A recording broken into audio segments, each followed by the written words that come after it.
تبرکاً جو آپ کی خدمت میں کہ جسے خدا کی محبت مل جائے وہ دنیا کی محبتوں کو بھول جاتا ہے، اور جو خدا کی محبت میں خدا کی طرف چلا جائے تو خود رسول خدا حضرت محمد مصطفیٰ صلی اللہ علیہ وسلم خود رسول خدا فرماتے ہیں کہ جو خدا کی طرف آ جائے، خدا سے محبت کر لے، خدا اس کا ذکر ملائکہ اور باقی مکان اور ہر جگہ سے کر دیتا ہے۔ یعنی گویا کائنات کا ہر وجود اس کو پہچانتا ہے کہ یہ خدا سے محبت کرتا ہے۔ وہ ایک ایسا شخص کہ جو اتنا مشہور ہو خدا کی بارگاہ میں، خدا کی مخلوقات میں، کیا اس کی دعا آسمان سے واپس آئے گی؟ نہیں آئے گی۔ لیکن کیا ہم اپنے آپ کو اس محبت کی طرف بڑھا رہے ہیں کہ نہیں بڑھا رہے؟ کیونکہ یہ دنیا کبھی بھی خدا کی محبت کی طرف آپ کو جانے نہیں دے گی۔ دنیا کا کام ہی یہی ہے۔ اللہ نے 1,24,000 پیغمبروں کو کیوں بھیجا؟ لوگ مخلوق رب کی طرف جائے، اور جو پوری دنیا کا باقی سسٹم تھا اس کا کیا کام تھا کہ یہ مخلوق رب سے دور ہو جائے۔ اس کا کام یہی۔ آج آپ کو دنیا کے اندر ساری چیزیں نظر آتی ہیں، بعض اوقات آپ کو دین بھی نظر آ رہا ہے، دیندار بھی نظر آ رہے ہیں، لیکن ان کا کام کیا ہے؟ وہ خدا کی طرف نہیں لے کے جا رہے، وہ اپنی طرف لے کے جا رہے ہیں۔ سامری نے کیا کیا تھا؟ سامری بھی بنی اسرائیل حضرت موسیٰ علیہ السلام کا ماننے والوں میں سے تھا، ان لوگوں میں سے تھا جنہوں نے نجات پائی، لیکن قوم کو کہاں لے گیا؟ کہاں لے گیا؟ اپنی طرف لے آیا۔ خوب ذرا سی انحراف، ذرا سی غلطی انسان کو دور کر دیتی ہے، اور وہ اس گوشالے کی پوجا کرنے لگے اور یہ کہنے لگے کہ یہ موسیٰ کا رب ہے۔ خوب قوم مشکلات میں ہوتی ہے۔ خوب یہاں پر سید الشہداء علیہ السلام نے یہ جو ایک یونیورسٹی کھولی ہوئی ہے جو ہر سال کھلتی ہے، یہ اپنی طرف لے کر آنے کے لیے، اس کی چند کوالٹیز ہیں کہ جو چیزیں کربلا کے اندر واقع کربلا میں ہیں، بہرحال میں وہی آج آپ کی خدمت میں بیان کروں گا۔ پہلی چیز جو کھینچتی ہے، جو لے کر آتی ہے، کہ انسان اس بات پر یقین رکھے کہ اس کے اندر تبدیلی آنا ممکن ہے۔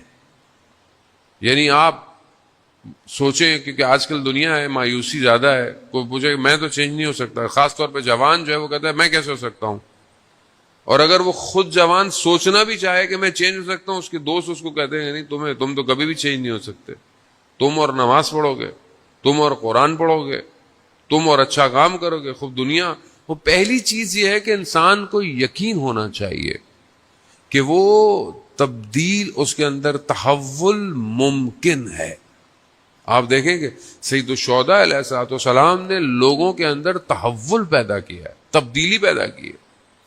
آپ قرآن کے اندر دیکھیں کہ جو جادوگر ہیں فرعون کے دربار میں، انہوں نے کیا کیا ہے؟ انہوں نے جو ہے وہ رسیاں پھینکی اور ان کو سانپ بنا دیا، لیکن جب سامنے دیکھا کہ جو لکڑی ہے وہ اژدہا میں بن سکتی ہے، خوب جادوگر تھے، ٹیکنیکلی جانتے تھے کہ جادو کسے کہتے ہیں، سحر کسے کہتے ہیں، معجزہ کسے کہتے ہیں، ممکنات کسے کہتے ہیں، وہ پہچان گئے۔ اب جیسے آپ میں سے کوئی آئی ٹی ایکسپرٹ ہو، کوئی ٹیکنالوجی کا ایکسپرٹ ہو، وہ اپنے سامنے کچھ چیزیں دیکھے تو وہ زیادہ بہتر پہچانے گا کہ اس میں یہ پرابلم ہے، یہ صحیح ہے، یہ غلط ہے۔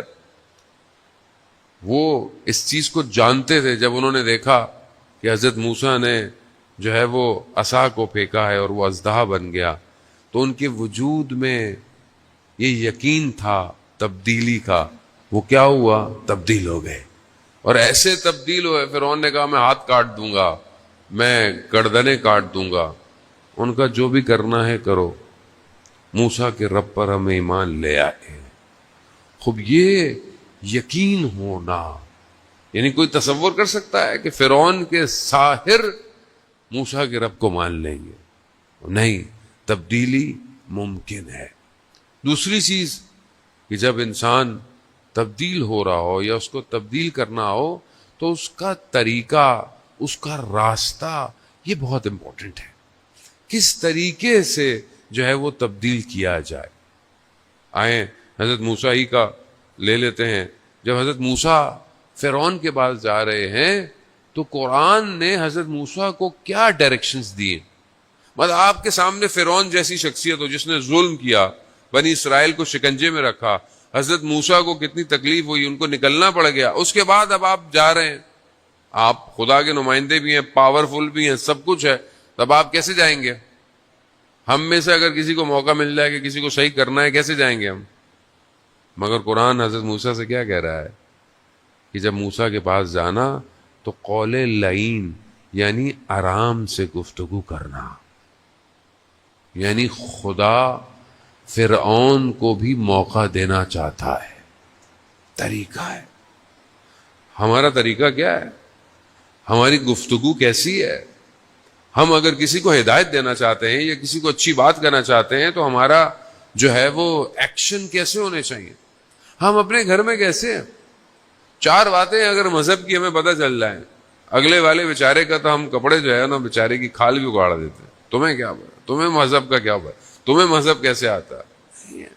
اگر آپ نے 4 چیزیں پڑھ لی ہیں تو آپ کا اخلاق اس سے زیادہ بہتر ہونا چاہیے. مگر ہمارا اخلاق رسول سے خدا نہ خواستہ زیادہ بہتر ہے. رسول کا اخلاق کیسا تھا؟ کیسا اخلاق ہے رسول کا کہ لوگ پتھر بھی مارتے ہیں مگر رسول اللہ کے حبیب کسی کے لیے بد دعا نہیں کر رہے. وہ ایک شخص کہ جس کے لیے رسول خدا نے اپنے پیراہن کو ہٹایا کہ جو ہے وہ سواری کو لگاتے ہوئے اس کو لگ گئی تھی، کہا کہ تم بھی مجھے اس نے ہٹایا، اس نے بوسہ دیا. یا رسول اللہ میں تو آپ کے کمر پہ بوسہ دینا چاہتا تھا. خوب اللہ کا حبیب، وہ جس کے صدقے میں اللہ نے کائنات بنائی، ان کا اخلاق کیسا ہے؟ ہمارا اخلاق کیسا ہونا چاہیے؟ ہمارا اخلاق گھر میں کیسا ہونا چاہیے؟ ایام اذاں ہیں، ہمیں تو بعض اوقات اپنے آپ سے افسوس ہوتا ہے. بعض اوقات ہم روڈ پہ گاڑی جا رہی ہوتی ہے، ہمارے ساتھ والے پتہ نہیں کسی کو ڈانٹ رہے ہوتے ہیں، کسی کو سائڈ پہ کر رہے ہوئے. بہرحال ہم کچھ کہیں تو کہتے ہیں آغا صاحب سیکیورٹی ہے ہمیں کرنے دیں، لیکن مجھے بالکل نہیں اچھا لگتا. مطلب میری کیا حیثیت ہے، اوقات ہے. مطلب انسان بہرحال ایک اچھے کام مذہب مجلس پڑھنے جا رہا ہو اور آپ کی گاڑی کسی کو دھکا دے دے، دبا دے، آپ کیا سوچیں گے؟ مطلب وہ کیا سوچے گا؟ یہ کون ہے یہ شخص؟ کہاں ہے یہ؟